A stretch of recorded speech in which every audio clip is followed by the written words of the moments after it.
In 2017, we will again build the strongest military the world has ever seen. We will measure our success not only by the battles we win, but also by the wars that we end, and perhaps most importantly, the wars we never get into.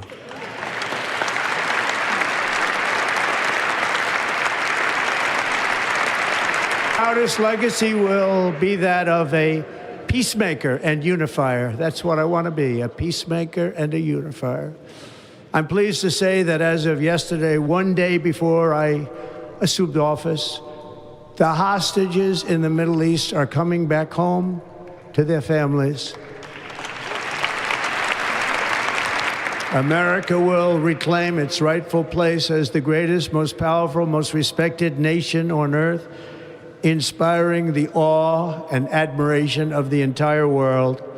A short time from now, we are going to be changing the name of the Gulf of Mexico to the Gulf of America, and we will restore the name of a great president, William McKinley, to Mount McKinley, where it should be and where it belongs.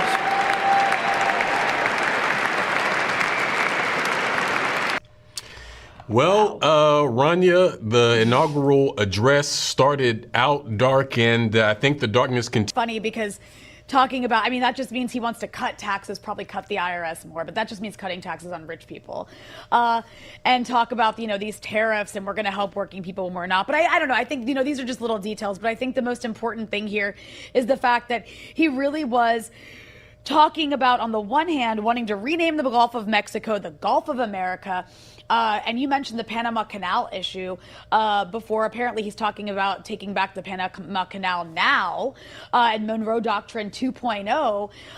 That was just after he claimed that he was going to be the anti-war president, that we're not going to start any new wars and we're going to end all the wars. And then he invoked the ceasefire in Gaza. So it's a complete and utter contradiction that just makes no sense. And that's the whiplash of Trump, Sean. Yeah, and I think whiplash is a good way to describe. Absolutely. I mean, we can't get complacent here. Yes, Biden is out of office and his team of genocide heirs. But now we have Trump in office, and this is just one of two parties that run the country, both a part of the ruling class, both support many of the same policies. Some, you know, there's some slight divergences, but the issues that existed yesterday still exist today, and they're going to continue to intensify. You know, Trump talked about something about free speech and wanting to get rid of the persecution of political opponents. He didn't detail what he meant by that. I mean, I don't think he meant the Julian Assange type persecution of political opponents, or the, you know, fact that the previous administration sent stormtroopers into university campuses to shut down protests against the genocide in Gaza, or the many various ways that the BDS movement, boycott, divestment, and sanction against Israel, has been outlawed in a number of states, which is a huge violation of the First Amendment and free speech. But he's not against any of that at all. Not as far as I've seen. If he wants to be, he's more than welcome to be. But if anything, his administration is full of people who have talked about going after their political opponents for false connections to America's quote-unquote adversaries, in the case of going after pro-Palestine solidarity groups, claiming that they're being funded by the Chinese Communist Party. You have people in this administration like Marco Rubio, who is now the Secretary of State, who is calling for taking away the nonprofit status and having the Department of Treasury investigate Code Pink because they protested his disgusting policies against Venezuela and Cuba and his disgusting support for the genocide in Gaza. Those are the kinds of people Trump has put in power. So let's see him try to protect free speech against somebody like Marco Rubio, who is in his administration. I mean, it stands to be seen. I just don't trust Trump's rhetoric. I mean, he's quite fraudulent when he claims to be anti-war, has proven to be in the past, but claiming he's going to make peace now and again, while calling for taking back the Panama Canal. And this just speaks to the sort of clownish, imperialist behavior you're going to see from these sorts of rulers that our, you know, friend of the show, Vijay Prashad, calls mediocre, decadent, and dangerous. Trump is as mediocre as it gets. Yeah. But he's decadent and dangerous, and he's now inherited, once again, U.S. empire.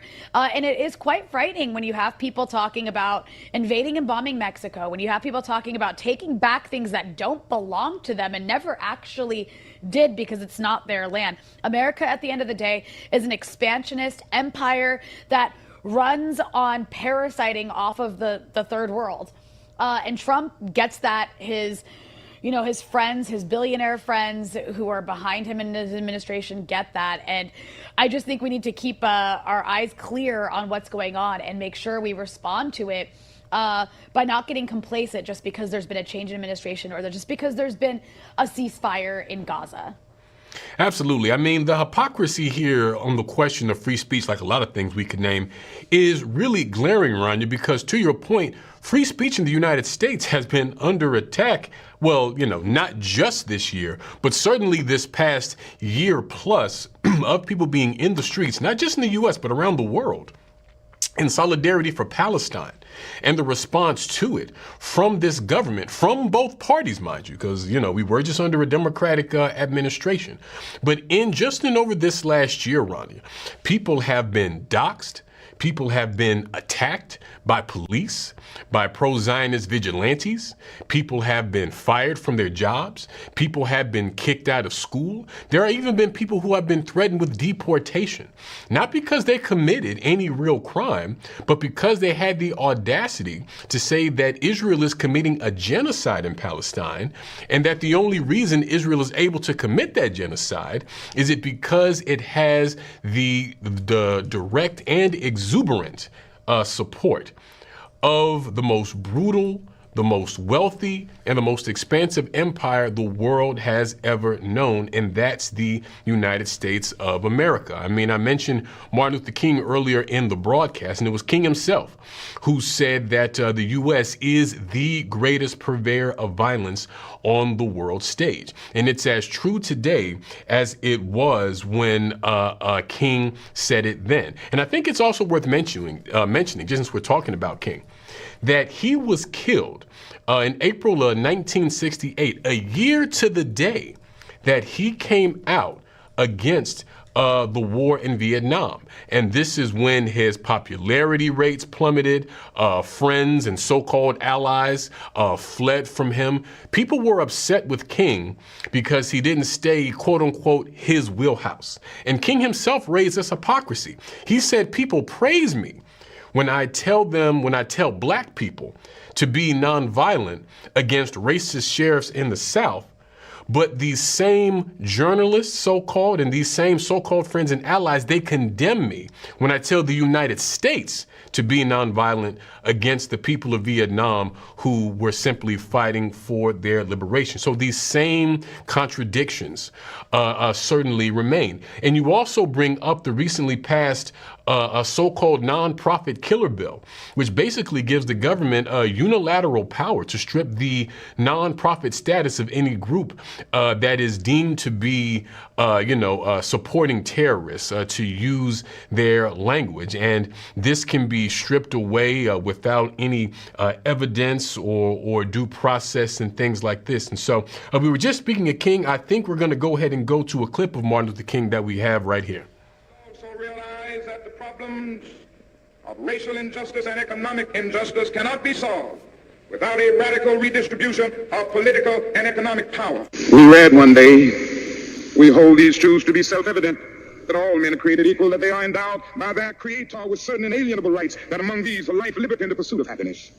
But if a man doesn't have a job or an income, he has neither life nor liberty and the possibility for the pursuit of happiness. He merely exists. Estimated that we spend $322,000 for each enemy we kill in Vietnam, while we spend in the so-called war on poverty in America only about $53 for each person classified as poor. The promises of the Great Society have been shot down on the battlefield of Vietnam, making the poor, white and Negro, bear the heaviest burdens both at the front and at home.